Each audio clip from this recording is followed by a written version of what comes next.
اچھا سر، اب تیسرے ڈیڈ لاک کی طرف آ جاتے ہیں، اور وہ ہے جناب جو کہ استنبول میں مذاکرات ہو رہے ہیں، پاک افغان مذاکرات، اس کا آخری دور جو کہ تعطل کا شکار ہوا۔ خبر تقریباً یہ آ گئی تھی کہ جی اب کسی قسم کی کوئی بھی جو ہے نا وہ بات چیت نہیں ہوگی، مذاکرات ختم ہو گئے ہیں، ڈیڈ لاک کا شکار ہو گئے ہیں، لیکن پھر یہ پتہ چلا کہ جو ثالث ہیں وہ چاہتے ہیں کہ اس کا کوئی نہ کوئی نتیجہ نکلے۔ یہ جو اتنے دن مذاکرات ہوئے تو دوبارہ آخری خبر آنے تک مذاکرات وہاں پر جاری ہیں، لیکن فی الحال یہی لگ رہا ہے کہ صرف ایک آئٹم ہے، نقطہ جو کہ ڈیڈ لاک کی وجہ ہے، اور وہ وہی جس کا ذکر ہوا کہ clear verifiable action against groups using Afghan soil to carry out attacks inside Pakistan. اس پر وہ کوئی تحریری معاہدہ کرنے سے جو ہے وہ قاصر ہے۔ دیکھیے اب یہ تو خبریں آ رہی ہیں ذرائع سے، لیکن اب کیونکہ اس میں فریق ثالث بھی موجود ہے نا، تیسرا فریق جو ہے یعنی ترکی اور قطر، ان کے نمائندے بھی موجود ہیں اور وہ بھی گفتگو میں شریک ہیں۔ یہی ایک بہت پازیٹو بات ہے، کیونکہ اگر یہ دو طرفہ مذاکرات ہو رہے ہوتے تو پھر کٹی ہو چکی ہوتی اور لوگ گھروں کو آ جاتے۔ اب دو طرفہ مذاکرات نہیں ہیں، اس میں تھرڈ پارٹی موجود ہے، اور اس لیے وہ کوشش کر رہے ہیں، رک رک کے گاڑی چلتی ہے اور چل چل کے رک جاتی ہے۔ تو میرا خیال ابھی بنیادی بات یہ ہے کہ جب افغان طالبان جو ہیں ان کو کوئی ایسا میکنزم بنانے پر تو متفق ہونا ہوگا جو مانیٹر کر سکے، سرحدوں کی نگرانی کر سکے اور دیکھ سکے کہ جو لوگ وہاں سے داراندازی ہو رہی ہے یا نہیں ہو رہی۔ اگر ہو رہی ہو تو پھر کارروائی ہو سکے۔ جب تک ایسا میکنزم نہیں بنے گا تو پھر زبانی جمع خرچ ہوگا۔ اب اس کو اب کابل کے اندر بھی جو ہے لگتا ہے کوئی یکسوئی نہیں ہے، اور یہ گھبرا رہے ہیں ان کے خلاف کارروائی کرنے سے۔ ان کے ظاہر ہے کہ جو یہ پاکستانی طالبان ہیں جن کو وہ مہاجرین کہتے ہیں پاکستان کے، اب وہ بس کچھ میرا خیال ہے کہ ان سے پریشان لگتے ہیں یا سمجھتے ہیں کہ شاید ہم ان کو قابو نہ کر سکے، لیکن ان کو یہ کام تو پھر کرنا پڑے گا نا۔ اگر آپ یہ کہیں کہ نہیں ٹھیک ہے ہمارے یہاں سے داراندازی بھی نہیں ہوگی اور پھر کوئی میکنزم بھی نہ بنائیں تو نہ بننے دیں، تو پھر کام ایسے نہیں چلے گا۔ یہ کیوں شکوک و شبہات کا اظہار کیا شامی صاحب کہ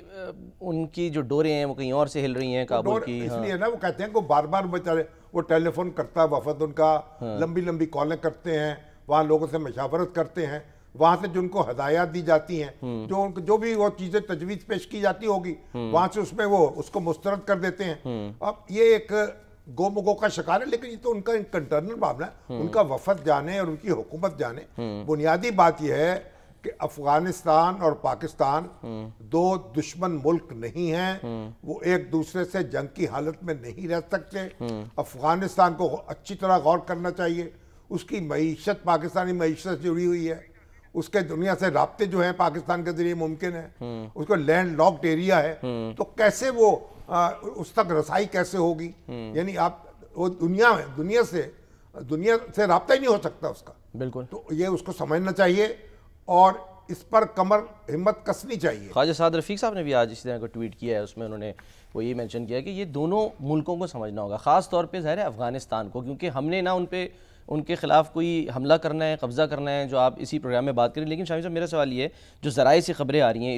اسی مطلب یعنی کہ اجلاس کی یا ٹاکس کی، کیونکہ افغان وفد کے کچھ ارکان نے اشتعال انگیز جو ہیں وہ باتیں کی ہیں، براہ راست جواب دینے سے گریز کیا، اور یہاں تک کہ کئی مواقع پر توہین آمیز اور مسترد کرنے والی زبان استعمال کی۔ یہ ساری باتیں وہ ہیں جو چھن چھن کے باہر آ رہی نا مختلف ذرائع سے۔ بالکل، تو اس لیے جو بھی گفتگو ہو رہی ہے اس پہ توجہ دینی چاہیے کہ بات چیت آگے بڑھ رہی ہے، یعنی یہ ختم نہیں ہوئی۔ ٹھیک ہے، نتیجہ جو ہے جو کچھ بھی امید ہے، اندر گفتگو میں کیا تلخی ہو گئی ہے، کہ اچھی بات کہہ دی گئی ہے، کیا جملہ تلخ ہو گیا ہے، یہ سب چھوڑ دیں۔ بنیادی بات چیت جاری ہے، اس لیے جب جاری ہے تو پھر امید لگانی چاہیے۔ خواجہ یہ جو یہ سعد رفیق صاحب ہیں، بڑا ان کا دلچسپ ہے، ایک انہوں نے جو میسج کیا ہے کہ پاکستان اور افغانستان ایک دوسرے کی ضروریات، تقاضوں اور مجبوریوں کو پیش نظر رکھ کر معاملات آگے بڑھائیں، اور ہم ایک دوسرے کو خراب کر سکتے ہیں، مغلوب نہیں۔ چنانچہ اس راستے پر چلنے کی ضرورت نہیں ہے۔ سب کو معلوم ہونا چاہیے افغانستان کا طالبانزم کسی بھی قیمت پر پاکستان میں نافذ نہیں ہو سکتا، اور یہ دیکھیے اور پاکستانی قوم اسے قبول نہیں کر سکتی۔ تو اس لیے یہ بڑی سیدھی بات ہے۔ اب یہ جو پاکستانی طالبان ہیں، بھئی یہ چاہتے کیا ہے آخر؟ ان کو بار بار یہ موقع دیا گیا کہ پاکستان میں آ کے پرامن طریقے سے رہیں، مگر اگر کہ یہاں بندوق کے ذریعے وہ اپنی مرضی نافذ کرنا چاہتے ہیں، کیسے ہو سکتا ہے؟ پاکستان کا آئین اور قانون اس بات کی اجازت نہیں دیتے، اور جو لوگ اسے لڑنا چاہتے ہیں پھر آ جائیں، پھر لڑ لیں۔ یہ تو یعنی تحریک طالبان پاکستان کی یعنی کیا بات؟ ہاں، تحریک طالبان پاکستان جو ہے وہ بندوق کے ذریعے اپنی مرضی مسلط نہیں کر سکتی، اور یہ افغانستان کی جو لیڈرشپ ہے اس کو کسی نہ کسی میکینزم پر آنا ہوگا اور اتفاق کرنا ہوگا، وگرنہ پھر نقصان ہے، پاکستان کا بھی نقصان ہے، افغانستان کا بھی نقصان ہے، اور افغانستان کا جو نقصان ہے اس کا تو اندازہ نہیں لگایا جا سکتا، صحیح ہے، بہت زیادہ نقصان ہو جائے۔ لیکن شاہد صاحب پاکستان یہ کلیئر کر چکے ہیں، ٹی ٹی پی سے تو کوئی بات ہے ہی نہیں نا، وہ تو جو بات ہے وہ افغان طالبان کے ہی تھرو ہے، وہ ان کے کنٹرول میں نہیں ہے نا، وہ مسئلہ تو انہی کا ہے نا۔ تو ٹی ٹی پی جو ہے اس لیے کہ یہ حکومت افغانستان پر لازم ہے، جب اس کی سرزمین پر لوگ ہیں اور وہ ان کو کہتے ہیں وہ مہاجر ہیں تو بس مہاجر بن کر رہیں،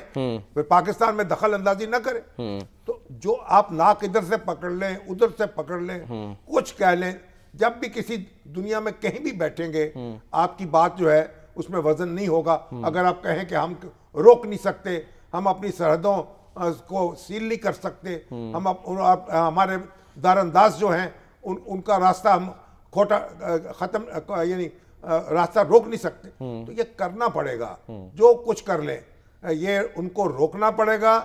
تب بات چلے گی۔ پاکستان جو ہے اپنے سرکاری افسروں کے اور جوانوں کے اور شہریوں کے لاشیں اٹھا کے تھک چکا ہے۔ پاکستان جو ہے اس صورتحال میں یعنی وہ برداشت نہیں کر سکتا یک طرفہ طور پر کہ یہ صورتحال ہو، پھر پاکستان جو بھی کارروائی اس کے بس میں ہوگی وہ کرے گا، اور اسے کرنی چاہیے اور کرنی پڑے گی۔ ٹھیک ہے شامی صاحب، امریکی صدر جو ہیں ڈونلڈ ٹرمپ، ان کا کیا اس میں کردار ہو سکتا ہے؟ اشارہ تو وہ دے چکے ہیں، کہہ چکے ہیں کہ جی میں چاہوں تو میں مطلب کر سکتا ہوں، ابھی اس موقع پر میں یعنی کہ نہیں کر رہا کوئی بات، لیکن 8 مہینے میں 8 جنگیں میں نے رکوائی ہیں، تو اس کا بھی انہوں نے ذکر کیا ہے۔ پتہ نہیں، یہ تو امریکی صدر کا اس وقت براہ راست تو اثر و رسوخ نہیں ہے، لیکن ظاہر ہے کہ جو ملک جو ہیں ثالثی کا کردار ادا کر رہے ہیں ان کے ساتھ ان کے تعلق ہیں، قطر کے ساتھ بڑا تعلق ہے، ترکیہ کے ساتھ بڑا تعلق ہے، اور پھر اس کے علاوہ بھی کوئی مفادات وابستہ ہیں طالبان کے، ان سے بھی تو امریکہ سے تو ایگریمنٹ کر کے ہی گئے ہیں نا۔ ہاں جی، تو اور طالبان نے کوئی دنیا میں ایک ریکگنیشن بھی لینی ہے، ابھی تو ایک ایسی حکومت ہے جسے یعنی انہوں نے تسلیم ہی نہیں کیا عالمی طاقتوں، جی ہاں بری حکومت ہے، ہاں بری حکومت ہے، تو اس لیے طالبان کو بھی تو غور کرنا ہے نا، ان کا اپنا مستقبل بھی ہے، تو اگر امریکہ چاہے تو بھر اپنا اثر و رسوخ تو استعمال کر سکتا ہے، اور اسے کرنا بھی چاہیے، اور ضرورت پڑے گی، ابھی تو ضرورت میں خیر ہے نہیں، ضرورت تو بڑی سیدھی ہے، جو اپنے ہمارے دوست ملک موجود ہیں وہ اپنا کردار ادا کر رہے ہیں، تو ہمیں دیکھنا چاہیے تمام تر پریشانی کے باوجود کہ کوئی نتیجہ نکل آئے اور بات چیت جاری رہے۔ ٹھیک ہے شامی صاحب، بات ہو رہی تھی تو پاک افغان مذاکرات کی، افغانی جو ہے غیر قانونی طور پہ مقیم خاص طور پہ پنجاب میں، ان کے خلاف بھی اب کہا جا رہا ہے کہ آج کریک ڈاؤن کا فیصلہ کیا گیا ہے۔ مریم نواز صاحبہ انہوں نے اجلاس کی صدارت کی ہے اور اس میں فیصلہ ہوا ہے کہ جی مساجد سے اعلانات کیے جائیں گے نشاندہی کے لیے جو غیر قانونی مقیم افراد ہیں، اور ان کا ڈیٹا اکٹھا کیا جائے گا، غیر ملکیوں کو پراپرٹی کرائے پر دینے سے متعلق روزانہ کی بنیاد پر رپورٹ جو ہے وہ مرتب کی جائے گی۔ اچھی بات ہے، جو لوگ غیر قانونی طور پر یہاں پاکستان میں رہ رہے ہیں ان کو چاہیے کہ اپنا واپسی کا سامان کریں، اور حکومت پاکستان تو کرے ہی نا، وہاں سے جائیں پھر ویزا لے کے پھر واپس آ جائیں، کوئی قاعدہ ضابطہ تو ہونا چاہیے نا۔ آخر کب تک ہم انہی للت تللوں میں پڑے رہیں گے؟ تو اچھی بات ہے، لیکن حکومت حکم جاری کر دیتی ہے پھر اس پہ عمل ہوتا نہیں ہے، اور یہ جو افغانوں کے ساتھ یہ بار بار بات کہی جا رہی ہے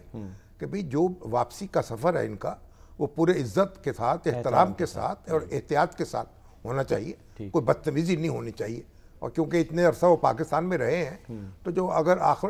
آخری دنوں میں پھر آپ دھکا دے دیں تو ساری ایک آپ کی کیا کرائے جو پانی پھر جائے اس میں، یہ نہیں کرنا چاہیے، اطمینان سے، حوصلے سے، تدبر سے کام کرنے کی ضرورت ہے۔ اور مسجدوں میں تو 65,000 مسجدیں ہیں نا پنجاب کی، ہاں جی، تو ان میں سے کئی میں تو جو افغانی امام بھی موجود ہیں۔ اچھا، ہاں جی،